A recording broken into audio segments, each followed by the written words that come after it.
being a hedonist means that you are pursuing pleasure and enjoyment just for the sake of pleasure and enjoyment by itself. So it's very sensation seeking.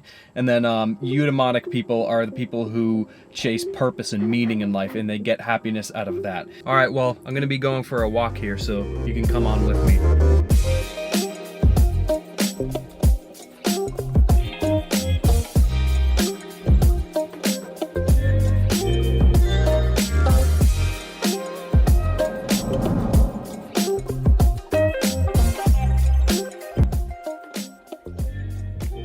Alright guys, what I'm going to be talking about in this video is the 5 lies of pleasure that a lot of people get wrong. And the first one would be that instant is better. I'm going to have to highly disagree with this. I do not believe that instant pleasure is better. And there's a whole lot of reasons for this. One of them being, it's just really lazy and it doesn't really get you anywhere in life. And it does follow under the hedonistic lifestyle, and stuff like TV and subscriptions.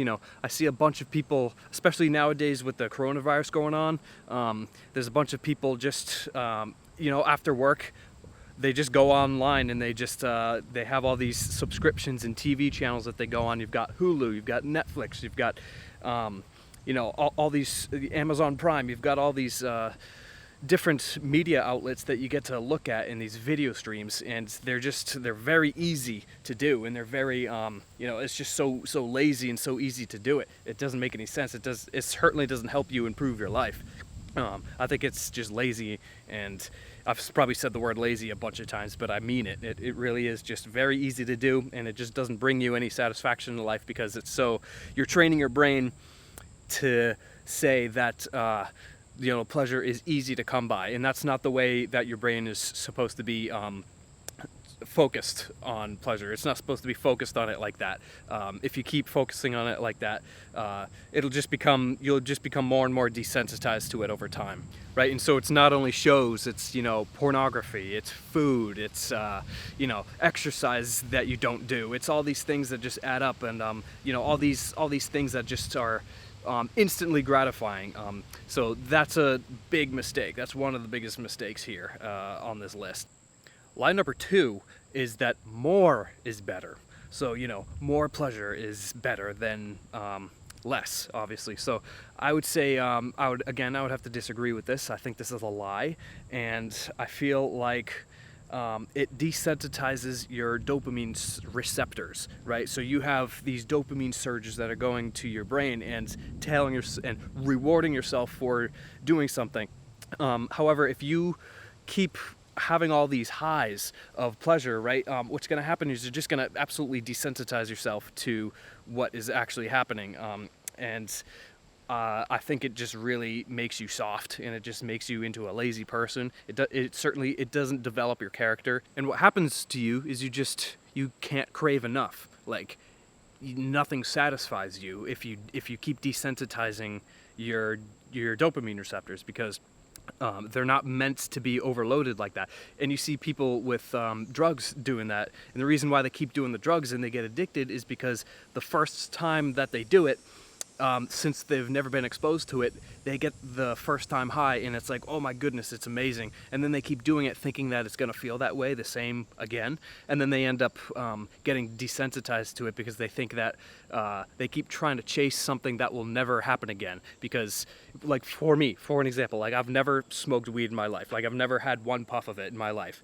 If I were to do it, like if I were to have a joint or whatever, I would probably feel it a lot more strongly than somebody who has been doing it for years, simply because I've never been exposed to it. So it would be, somebody would look at me and they'd go, oh, I wish I was you, because then I could feel it again for the first time. I don't know if you saw a really good movie, or you've watched a movie a million times and you thought it was so good that you wish you could have amnesia tanks and just so you could forget the movie and then rewatch it again for the first time. You know that feeling? Yeah, so that's what it is. And when you're addicted to something, what happens is you lose that feeling. Okay, and lie number 3 is that hedonism satisfies you. No, it doesn't. it robs you of meaning because you think that the whole purpose of your life is supposed to bring you happiness by pleasure and enjoyment all by itself, right? So like stuff that you can touch and feel and taste and hear. So that's music, and that's food, and that's everything else that has to do with stuff touching you. That's all related to hedonism, because it's not something that will ultimately benefit you in the long run. And so these are things that are just very instant and very easy to do, and it just robs you of meaning. It robs you of who you're supposed to be. It actually keeps you from being the person that you want to be, because you feel like that your hedonistic lifestyle is supposed to make you happy in life, but really you just, you get some pleasure and then it leaves, and then you get some and then it leaves, and it just happens over and over again, and you just get these spikes of happiness in your life. That's not what life is about, right? So, and I see a lot of people do this, and it's an unfortunate mistake, and it's a lie, and they lie to themselves. Hedonism just satisfies you in the moment, right? The whole 5 minutes it takes you to eat that cheesecake, that 5 minutes is your happiness right there. And then it just goes away real quick, right? So it's like, it doesn't even make any sense. And depending on how much you eat, for an example, I'm just using this as an example, you're gonna desensitize yourself to it if you keep eating it over and over again, right? So it doesn't become this special thing. And I'd say lie number 4 about pleasure is that you need it. So there's a big difference between need and want in life, and you have to be able to differentiate the two if you really want to stay on track in life. And there's a lot of people who are really young, so they're like my age, or they're like teenagers or whatever, and then they think for some reason that they need to catch up in life because everybody else is doing it, and so like they have this bandwagon fallacy of everyone else is doing it, so therefore I should do it as well. And they just think, oh, I have to catch up. Man, I have to catch up to everybody because everybody else is having fun, and I'm not. It's like, what? You have to catch up to what? Where are they going? What do you mean catch up? Where are they going? Well, they're not going anywhere interesting or meaningful. Like that's the whole point of this video. Just because somebody looks like they're having fun at the party, just because somebody looks like they're having fun smoking that blunt or getting drunk or whatever, well, let me tell you, okay, yeah, sure, they're having fun right there in the moment. And then what do you see them the next morning when they're hungover or whatever, right? And so they feel like, oh, man, I shouldn't have done that. But then they do it again, of course, because they think that that's what happiness is, and they feel like that's what purpose is, and it's not. So that's the whole point, right? So that's what hedonism does to you. Is it makes you chase those fleeting little moments of pleasure, right? And then it just goes away. And then the next moment, you're just going over there and you're just like, oh, I wonder why I'm depressed, right? And so they're like, I wonder why I'm depressed. I wonder why. I wonder why I don't feel like I have meaning. Because you're not chasing meaning, and you've got your idea of pleasure wrong. If you're living hedonistically like that and not eudaimonically.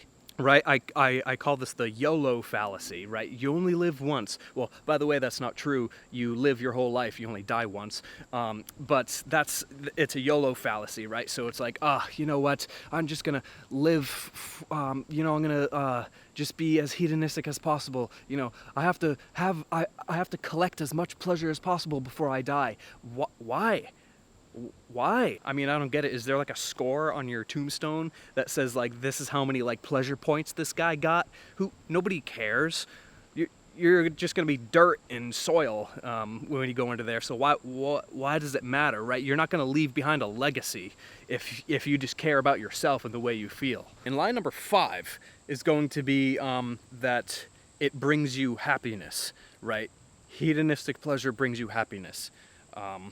It brings you temporary happiness. So it just lasts for a little bit, and then it's gone. And then you get a little bit, and then it's gone. It's just this wave form of pleasure that goes up and down and up and down.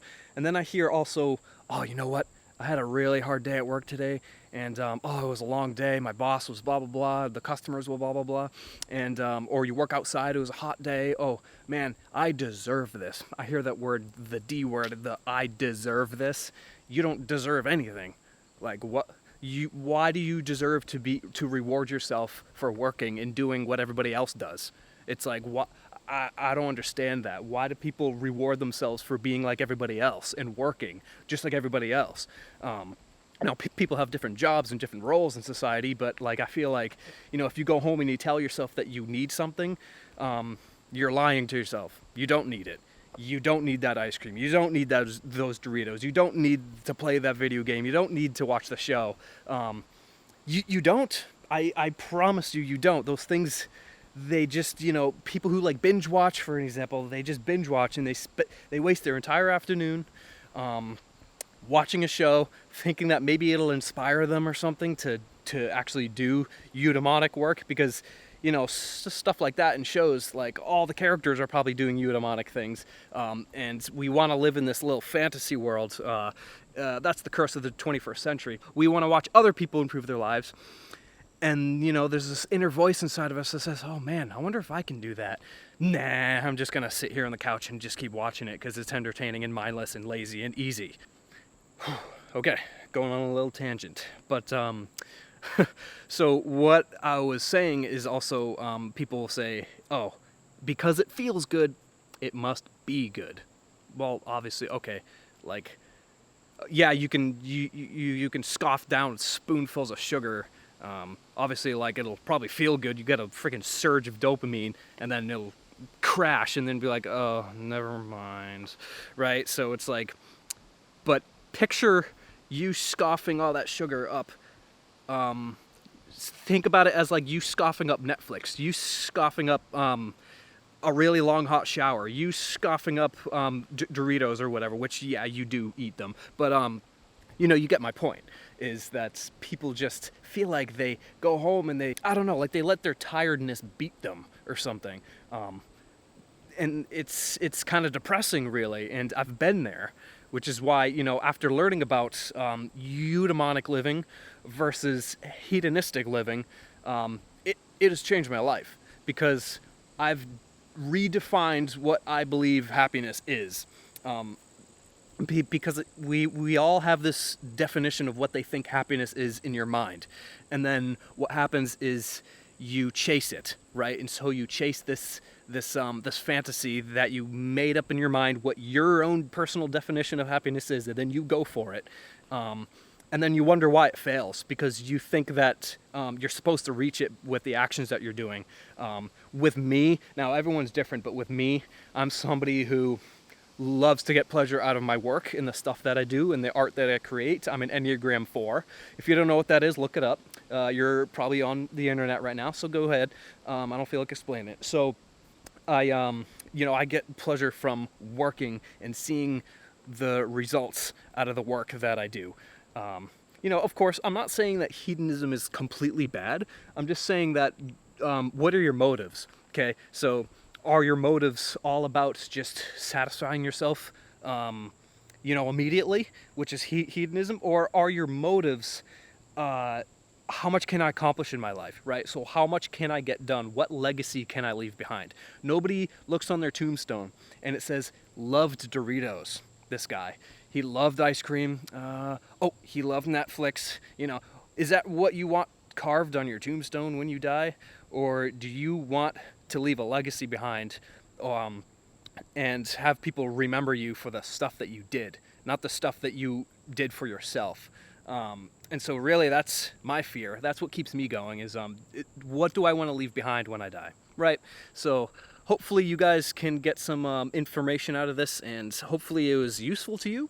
And if it was, please hit that like and subscribe button down below for the YouTube algorithm. It helps me grow my channel, and it also helps me help you. And yes, that's going to be it for this video, guys. Thank you so much for watching, and I'll see you next time.